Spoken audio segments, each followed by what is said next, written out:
Welcome to Stuff You Missed in History Class, a production of iHeartRadio.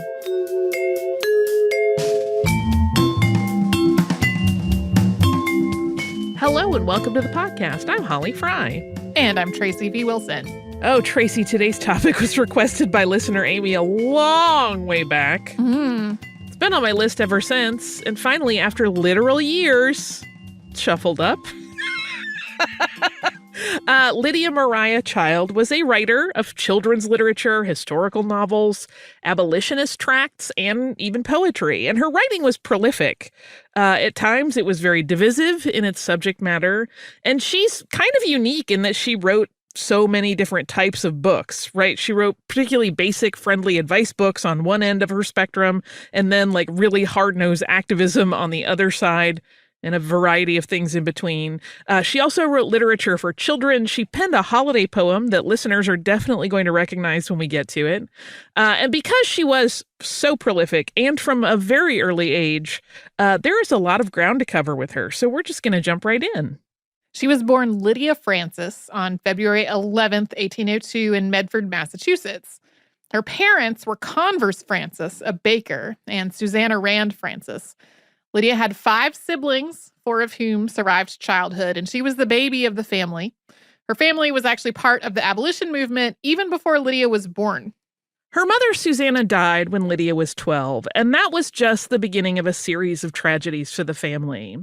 Lydia actually recalled being in a poor mood on the day that her mother died, and she was consequently not attentive to Susanna as she should have been. There's a story that her mother asked her for a glass of water, and at first she was like, I don't want to go downstairs and get it.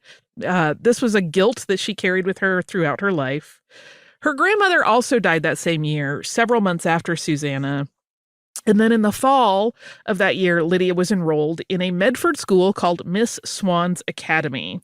She had been homeschooled prior to her mother's death, but her time there at the academy was short. And the following summer, she went to live with her sister Mary and Mary's new husband, Warren Preston. Her brother, Converse Frances Jr., who was a Unitarian minister, was hugely influential in her early years. Converse had gone to Harvard when Lydia was just 9. Lydia looked up to him just immensely and wrote him numerous letters while he was at school, primarily about what she was reading. The two of them loved to talk about literature together. When she was 18, Lydia started teaching in Gardner, Maine, but the following year she moved in with Converse and his wife in Watertown, Massachusetts, and that's where Converse was working. She was not fond of her first name, and when she was baptized in her late teen years, she chose the name Lydia Maria, and she preferred at that point to be called Mariah. So we are going to respect her wishes and call her by that name as we go forward. The time she spent with Converse Jr. ended up setting her on the path of writing. It was through a conversation with her older brother that Mariah decided to write her first novel, Hobbamock, which was a story about life in the early colonies.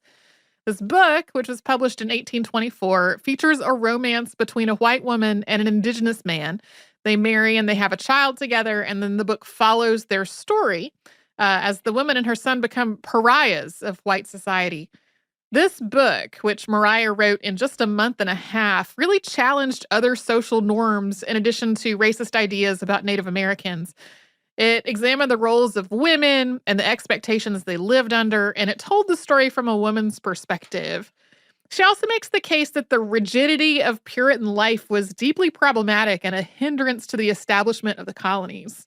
This story, of course, keep in mind early 1800s, did not sit well with a lot of people, and it established Mariah, who had published the book under the author listing of An American, as something of a firebrand, willing to tackle problematic subjects and stir the social pot in doing so. And even though her name was not on that initial printing of the novel, she was well known in some of New England's literary circles thanks to her brother's connections through Harvard, so it really was not any kind of secret that it was her work. Additionally, the book was supported by Boston literati George Ticknor, which lent it clout and gave it broader exposure. Her follow-up was a totally different type of book entirely. It was Evenings in New England, intended for juvenile amusement and instruction. Was also released in 1824. It's framed as an aunt, that's Aunt Mariah, telling didactic stories to 2 children about issues of the day, including topics like slavery, science, and history. And this was a huge success. Yeah, she immediately really hit on something with her works for the juvenile market. In 1825, Mariah's second novel, The Rebels or Boston Before the Revolution, was published. And this work was a melodrama, again centered on women, but it led to a bit of confusion which persisted for quite a long time. There was an oration that she wrote for the book, which was historical fiction, but in the book it was delivered by someone who was actually a real historical figure and political activist, James Otis Jr. And that oration she wrote was taken as historically accurate by many readers. So much so that it actually ended up in some school books, and many children in the 1800s learned to recite this fictional speech as though it were a historically significant moment in time. This reminds me of the very first episode I ever worked on for this show, which was the one about Chief Seattle's oration that he did not say at all. For a very brief period, just through the 1825 to 1826 winter, Mariah attended a Boston boarding school called Madame Canda's Academy. When she returned to Watertown in the fall of 1826, she founded a children's magazine called Juvenile Miscellany. She used this as a platform to educate children about injustice, and she also opened a school, although it lasted just a year. She started writing short stories during this time as well. Mariah met and began a courtship with lawyer, editor, and political hopeful David Lee Child in 1824. He was, like her brother Converse, a Harvard graduate, and David was 8 years older than Mariah. He was well-traveled and was the editor of the Massachusetts Journal, as well as its publisher, and he was a very vocal political activist. Mariah and David shared many interests, but they were of very different temperaments. Mariah was frugal, romantic, and drawn to mysticism. He loved to spend money, and his idealism was dedicated to reform. The couple were engaged in 1827, but the Francis family was really not in favor of the marriage. David's irresponsibility with money was a concern. But as this tension with the family was playing out, Mariah started making more money through her own work as a writer. So the issue of finances became a lot less of an obstacle. She and David were finally married in 1828. Well, that money thing's going to come up a bunch. After their marriage, the newlyweds collaborated on each other's projects. Mariah became more active in David's political work, and she also started writing for the Massachusetts Journal. The Journal offered a platform for both husband and wife to speak out against President Andrew Jackson's position regarding the people of the Cherokee Nation and its culmination in the Trail of Tears. That, of course, played out over years, and throughout all of it, they were writing articles and essays for the Journal about it. Yeah, it also included multiple indigenous nations in addition to the Cherokee. So even before that, though, the Childs were no strangers to controversy for their outspoken political writings. But things became a little bit more serious in 1828 when David was charged with libel in the case of the Commonwealth versus David Lee Child for publishing in the Massachusetts Journal a libel on the Honorable John Keyes. David had published several pieces in his periodical and in flyers saying that John Keyes, while serving as Committee of Accounts chairman for the county, had misused and manipulated county funds, including participating in a bid rigging scheme to benefit himself. David Child was found guilty. He lost his appeal and he served 6 months of jail time. He was also named in another libel suit during this time as well. And coming up, we'll talk about how Mariah dealt with the circumstance of her husband's legal and financial difficulties. And we'll do that right after we pause for a sponsor break.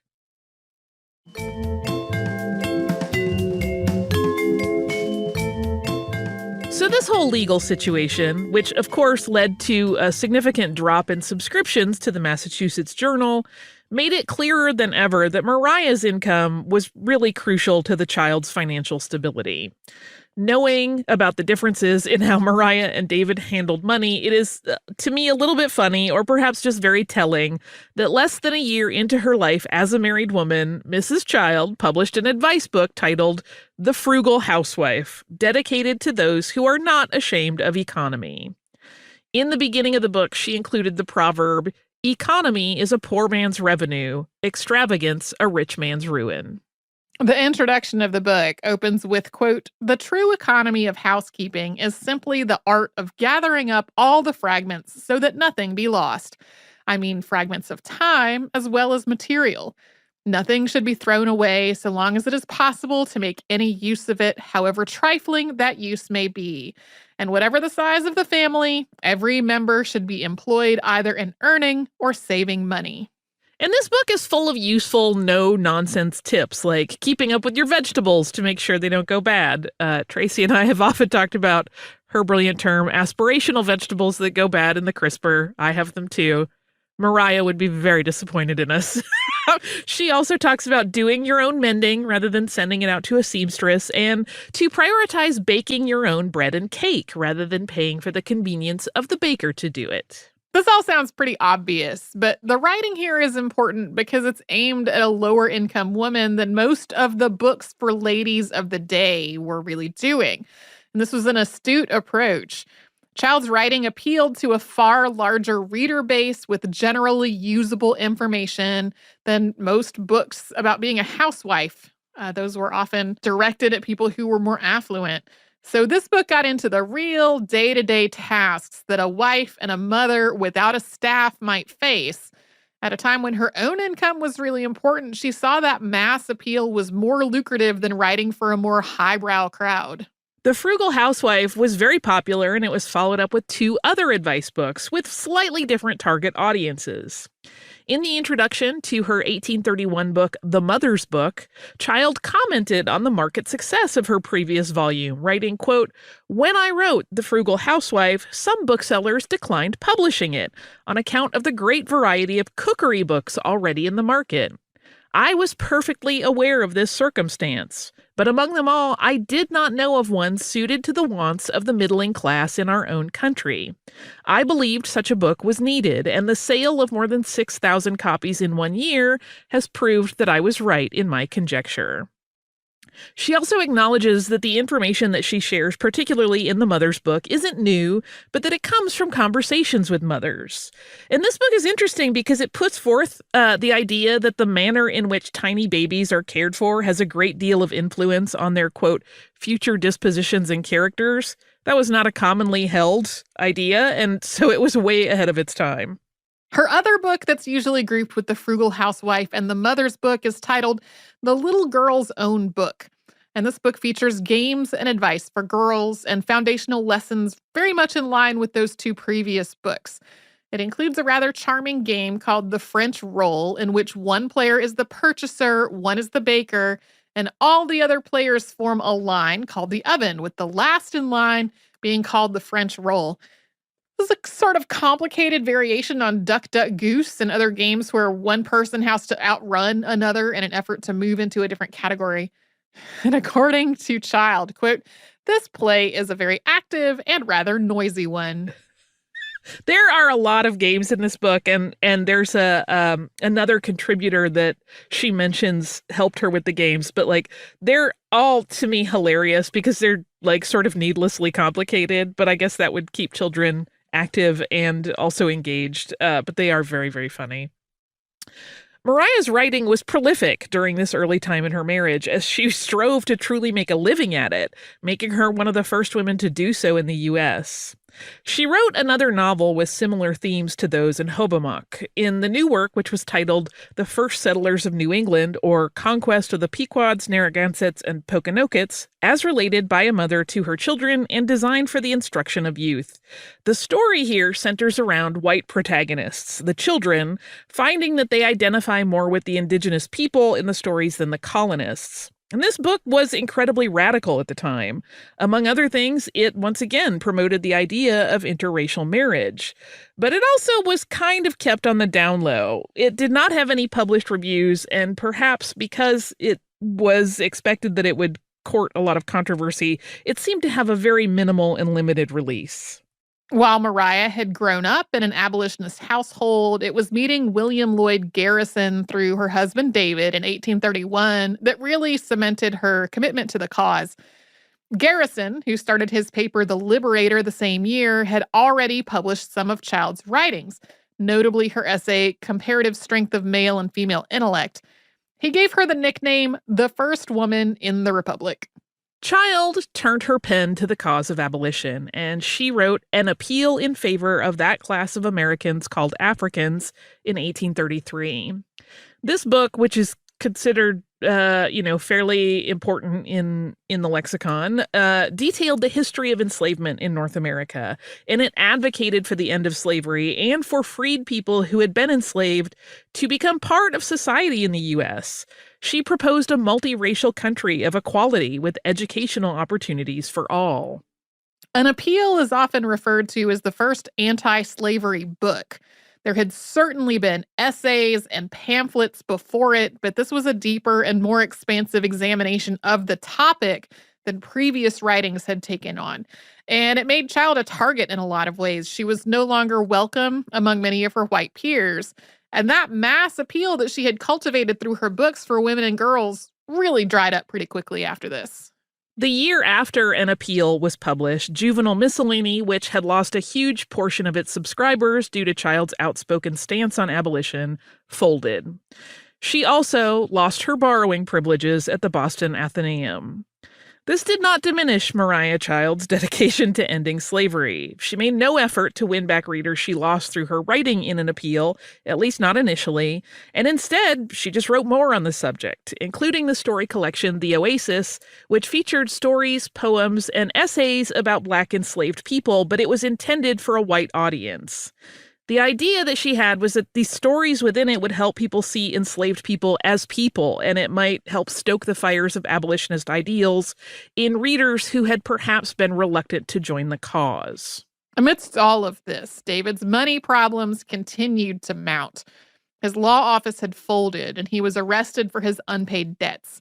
For 6 months, the Childs lived with Joseph and Margaret Carpenter, who were Quakers in New Rochelle, New York. Maria helped at the school there, including working on its desegregation plan. She published another book, Authentic Anecdotes of American Slavery, in 1835. And that book collects stories and accounts of witnesses to enslavement, some of which are, unsurprisingly, incredibly dark in their content. All of this done to illustrate the inherent inhumanity of the practice of enslavement. In one passage, Child writes, quote, "A prominent feature in the system of slavery is the bluntness of moral feelings and the dimness of moral perception inevitably induced by it. Even conscientious men and women often find it difficult and apparently impossible to apply to this subject the most universal rules of justice and the most common maxims of humanity. This great evil originates in a fixed habit of not regarding the colored race as brethren and sisters of the human family." In 1835, Child's book Anti-Slavery Catechism was published. This is, as its name suggests, a series of questions regarding slavery and the treatment of enslaved persons, answered in essay form by the writer, debunking a lot of the myths and watered-down accounts of enslavement. Of note is the inclusion of the story of the Lullery Mansion in New Orleans burning and the torture of enslaved people there that was revealed in the aftermath of the blaze. In Maria's writing, she gets the name wrong. Instead of Lullery, she writes it as Salary.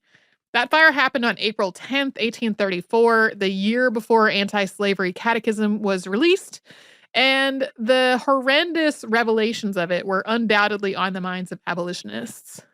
There's been some discussion about that particular discovery. The last time we talked about that on our social media, we had some folks that became like Lullery defenders, saying that a lot of the descriptions were really overblown. And it was still a place where people were being bound and physically punished. Yeah. It's another one of those it wasn't that bad narratives that are kind of horrifying when you really stop and think about what they're talking about. In 1836, Child also published a historical romance called Philothea, which was set in the 5th century BCE. Early 20th century critic Carl Van Doren once described this book as, quote, "a gentle, ignorant romance of the Athens of Pericles, the fruit of a real desire to escape from the clang of current life."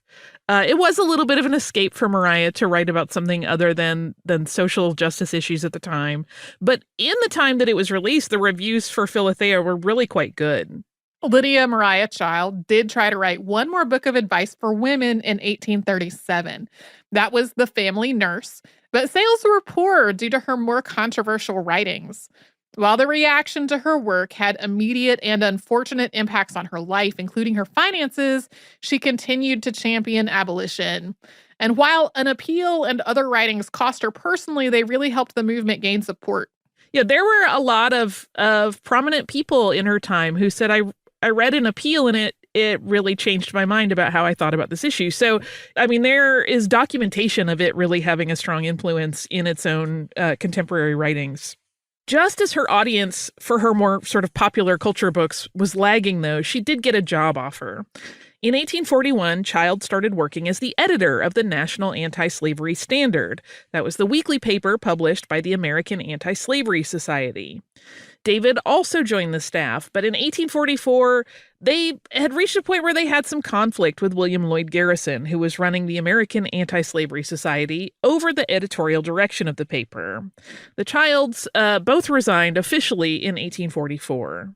There were strains on their marriage during this period, though. David filed for bankruptcy in 1842. After his law career tanked, he had tried to farm beets for a while to provide an alternative to cane sugar because of its ties to slavery. He had not done well with this enterprise. He had also accrued a number of other debts through poor management of his money. In early 1843, Maria chose to separate her finances from his completely. She also made the choice that she was going to stay in New York, whether he did the same or not. Yeah, you'll sometimes see this discussed in biographies as like a break that was really ultimately good for her because she did some of her best writing in this gap where they were kind of not officially separated, but they weren't together all the time.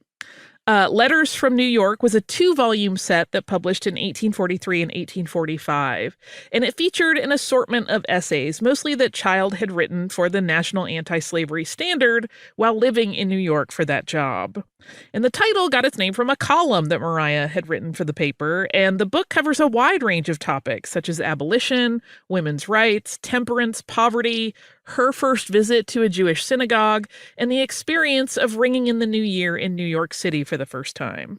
Her writing on women's rights is sharp, and at times it's biting. She wrote, quote, "On no other theme, probably, has there been uttered so much false, mawkish sentiment, shallow philosophy, and sputtering farthing candle wit." When it came to the various ways in which men treat women in social settings, she cut right through it in this book, writing, quote, "This sort of politeness to women is what men call gallantry, an odious word to every sensible woman, because she sees that it is merely the flimsy veil which foppery throws over sensuality to conceal its grossness. So far is it from indicating sincere esteem and affection for women that the profligacy of a nation may, in general, be fairly measured by its gallantry. This taking away rights and condescending to grant privileges is an old trick of the physical force principle, and with the immense majority, who only look on the surface of things, this mask effectually disguises an ugliness which would otherwise be abhorred." We're about to talk about a slightly surprising event in Child's life, but first we will pause for a little break and a word from one of the sponsors that keeps Stuff You Missed in History Class going.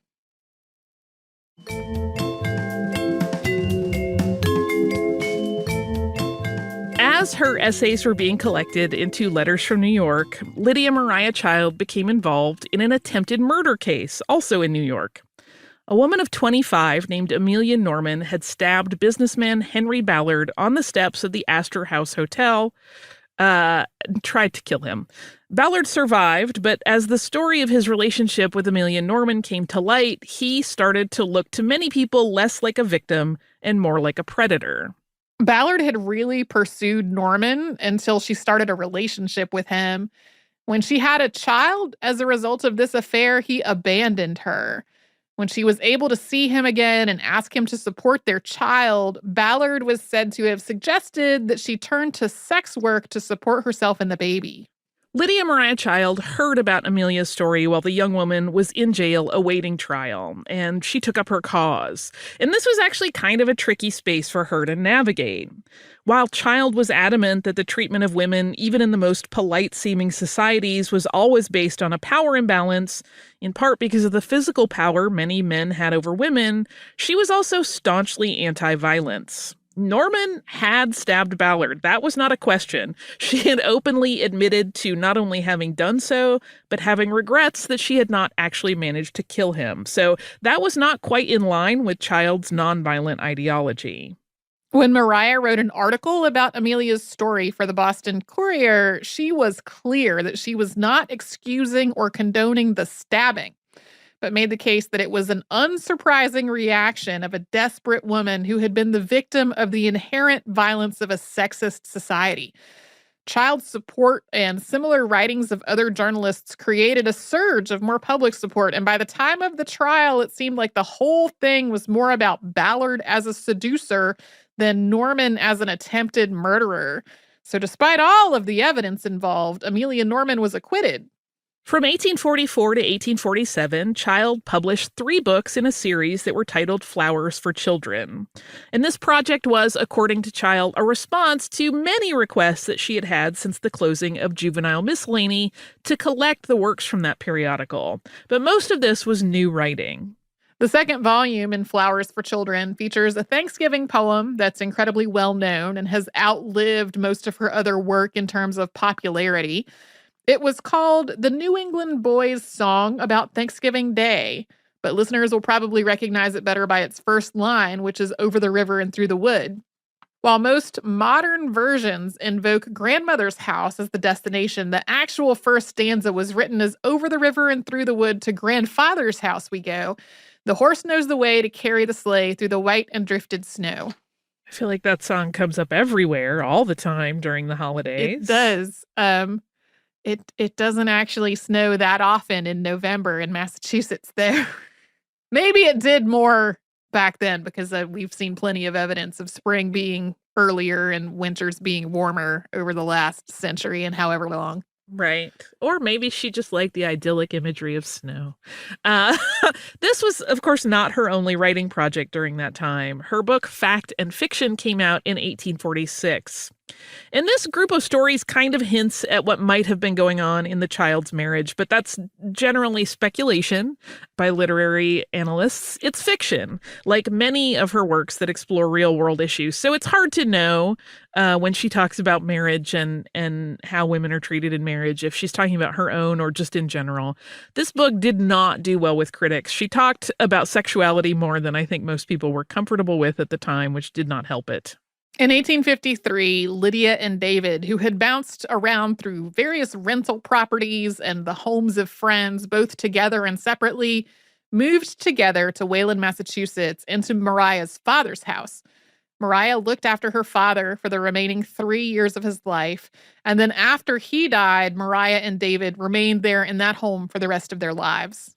Yeah, there's a lot of speculation about her relationship with her father. He was kind of a brusque man, and she always felt like she never lived up to what he wanted. And so some people thought it was kind of interesting that the second he wanted her help, she just ran to his side without question.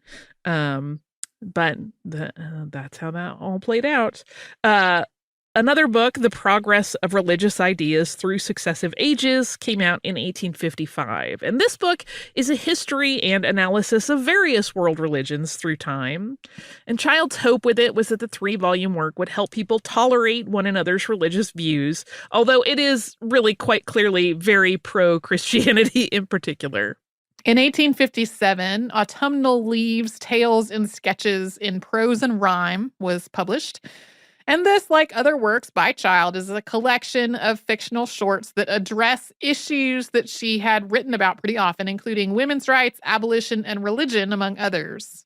So we've talked on a previous episode about John Brown's raid on Harper's Ferry in 1859, and that attempted slave revolt galvanized a lot of abolitionists into fresh action, and that included Maria, who wrote a new pamphlet titled Correspondence Between Lydia Maria Child and Governor Wise and Mrs. Mason of Virginia.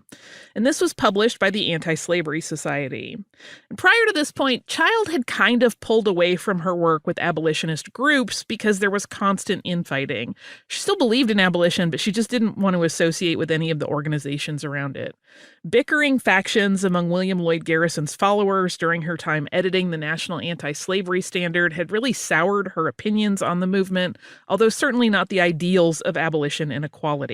In it, Child denounced a myth that she had been trying to break for years, and that was the myth of the benevolent enslaver. Leading up to this point, Senator James M. Mason of Virginia had made a statement in a letter to Child characterizing the treatment of enslaved people as kind and caring, noting that white ladies of Southern households often assisted in enslaved women's births. Mason also went after Child herself, suggesting that meddling in other communities instead of worrying about her own indicated that she was not a true woman.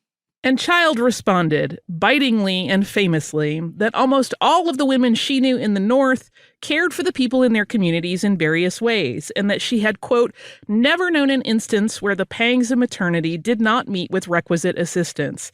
And here in the North, after we have helped the mothers, we do not sell the babies. More than 300,000 copies of this pamphlet were distributed. Child and her husband were advocating for an end to slavery right up to the Civil War. She wrote a number of pamphlets in 1860 using different rhetoric aimed at different audiences. In 1861, just as the tension in the country over the issue of slavery was really boiling over, Harriet Jacob, who had escaped enslavement and lived in terrifying conditions on the run, told her life story in a book titled Incidents in the Life of a Slave Girl.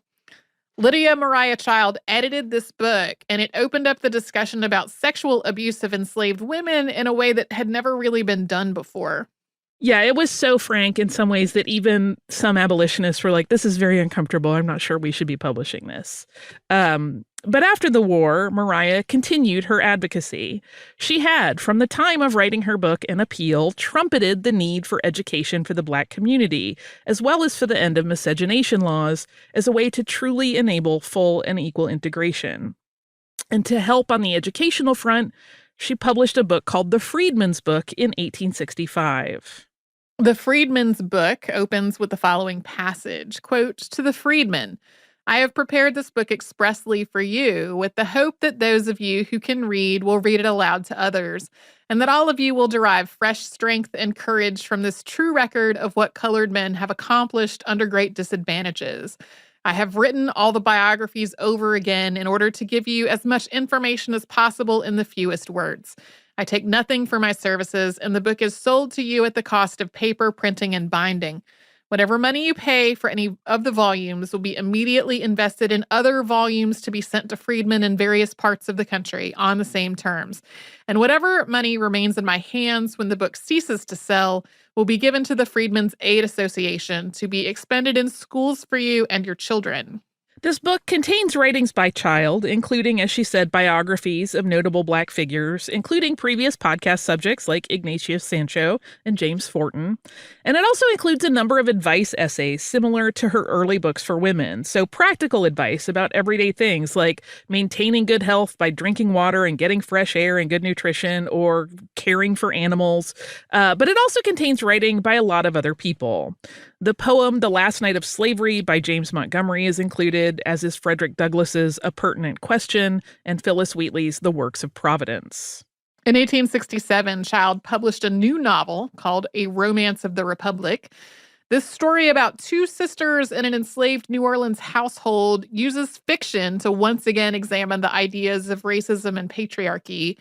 The idea of interracial marriage is held up as both a natural thing and ultimately good for society. While she works to show an egalitarian society as the ultimate goal, we should mention that this definitely features Black people in the story integrating into white society by assimilating to white ways. This novel was not a success in any way. She also took up the cause of indigenous cultures in the United States once again at this phase of her life, publishing An Appeal for Indians in 1868.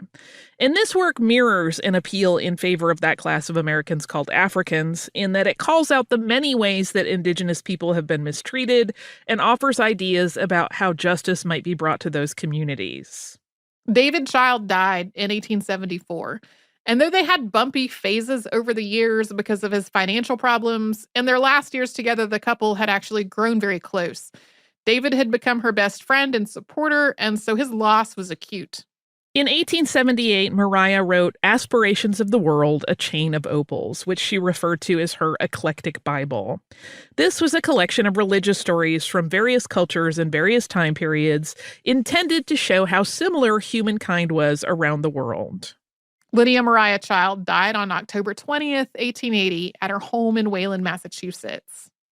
In 2007, she was inducted into the National Women's Hall of Fame. I'm glad that you picked this one. Me too. She has never been at the tippy top of my to-do list, but sometimes when I've been looking for winter holiday themed episodes, she has come up specifically because of Over the River and Through the Woods. But of course, there was a whole lot more to talk about than that. Yeah, she's interesting for that reason, obviously. But I had this moment where I was like, "Ooh, should we have saved this for the holidays?" But as I look at her story, that's such a tiny piece of it that it would have felt really weird. Yeah, tiny bit. And she is really interesting. We'll talk a little bit more in our behind the scenes about kind of my perceptions of her writing and where it falls on the spectrum of viewing all of these things through the lens of a white woman of the time, and how it's a little bit different than some other writings in that regard, but also, some of the similarities. So, but I did find her really, really charming and fascinating, and I love that she was not afraid. She was so smart about calibrating who she thought the reader of any given piece might be, to make it as impactful as possible for them and appeal to their sensibilities. But I love that once she got into that last pamphlet, she just was not afraid to throw the whammy blam at all and was just like, "No, you're horrible. Oh, yeah. Let me tell you all the ways you're horrible." Prior to that, she had really seemed to try to foster this idea of surely we can find some kind of compromise between the northern states and the southern states. And by that point, she was like, there's no compromise possible. This is wrong and we have to end it right now.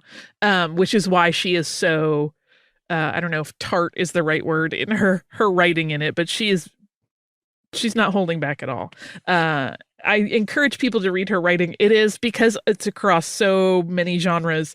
Sometimes it's very charming and sweet, and other times it is very biting and direct. And it's, I saw one thing that mentioned that she was not what anyone would call a phenomenal writer in terms of being a wordsmith. Sure. But she was very smart about how she put together narrative and, like I said, who might be reading it. So I really enjoyed doing the research on this one. I have fun listener mail about another show that I had really enjoyed doing the research on, which is the Tacoma Narrows Bridge episode. And it is from our listener, Jeff, who writes, "Hi, Holly and Tracy. My husband and I always enjoy your show. We were fortunately able to see you live on stage before the pandemic at your Buried Alive show at the Neptune Theater in Seattle. It was such a great crowd and so fun to see all the different people who enjoy the show. I couldn't agree more. I miss touring so much." He goes on to say, "We recently listened to your episode on the Tacoma Narrows Bridge. I had no idea Gertie opened the same week as the first floating bridge over Lake Washington. That bridge, originally the Lake Washington Floating Bridge, eventually renamed Lacey V. Moreau Memorial Bridge, was the world's longest permanent floating pontoon bridge when it opened. At over 6,600 feet long, it connected Seattle with its eastern suburbs over what eventually became I-90. However, it, like the first Tacoma Narrows Bridge, also suffered an unfortunate fate. In 1990, it sank after workers accidentally left the pontoon doors open during a windstorm over the long Thanksgiving weekend while the bridge was being resurfaced. Local TV news footage at the time shows floating cars and accounts of people narrowly escaping the collapse. Part of the sunken bridge still lies in shallow water underneath its replacement, now the home of many crawdads. I have attached some photos of the bridge from when we scuba dived it several years ago.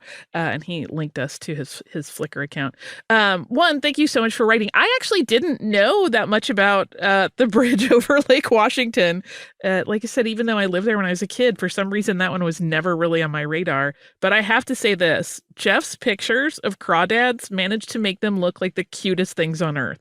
And I enjoy ocean creatures, but these are like animated film level cuteness in some cases. Some of them are really, really adorable. So thank you so much, one, for sharing that info about the other bridge in the area that didn't go so well, although because of a moment of forgetfulness rather than a structural error, and also for sharing these adorable pictures. Thank you so much. If you would like to write to us, you can do so at historypodcast@iheartradio.com. You can also find us on social media as Missed in History. If you would like to subscribe, that is easy as pie. You can do it on the iHeartRadio app, at Apple Podcasts, or wherever it is you listen to your favorite shows.